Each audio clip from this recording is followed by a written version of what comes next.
Joining us now exclusively is Amanda's mother, Edda Mellas. Edda, good morning. Good morning. Let's start with this slander case. You, Amanda, and Amanda's father all face charges here. Amanda because she says she was treated badly during that interrogation, and you because you repeated the story to a journalist. Are you legitimately concerned about this? How far do you think it'll go? You know, the lawyers have told me, as far as my charge especially, that yeah, to not worry. You know, Amanda's charge, she has the right under Italian law to defend herself and to tell her side of the story, which is what she's done.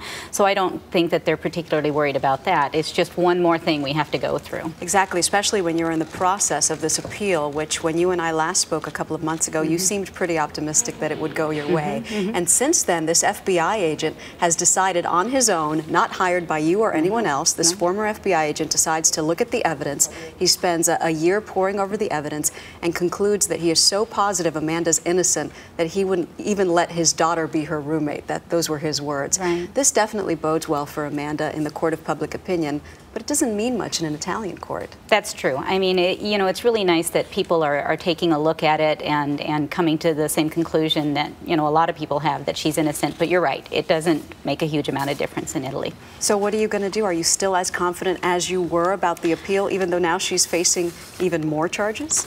You know, I think we make a choice every day to try to stay positive. And, you know, it's either despair every day or just really hope that they look at the evidence. And if they do that, if they really just look at the evidence, that they will allow her and Raffaele both to go free.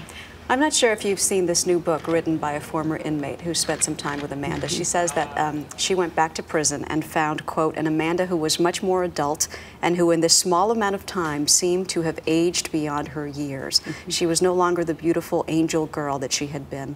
You spent a lot of time with Amanda this summer. Would you agree with that assessment?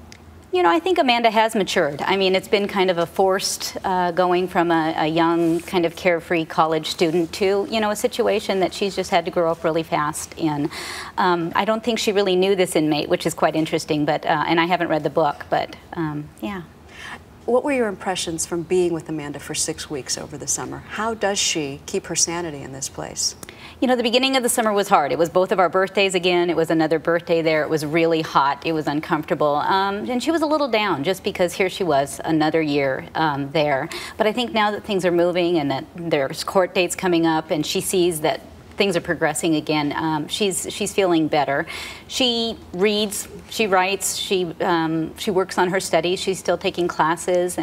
She sings in the chorus? She sings in the choir, yes. She's one of the choir members. I guess they're doing a performance. I hear some of these things in the news before I, you know, yeah. So it seems as though, I mean, it's still prison, but she's making the very best out of a horrible situation. Yeah. I wanted to ask you about this movie. Lifetime has said that they're making a movie about Amanda, and Hayden Panettiere will star as Amanda.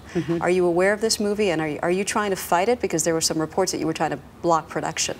You know, we heard about the new movie in the news, just like everybody else, and no, we've never, our lawyers have never said they're trying to block production. One lawyer did say it's kind of premature because Amanda's story is still ongoing, but other than that, we've never tried to stop it. We don't really know anything about the movie other than what we've heard. What does Amanda think about the idea of a movie being made about her? Oh, well, she's a very private person. She just can't believe that people would try to tell her story and don't know her and haven't talked to her. So she finds that just odd.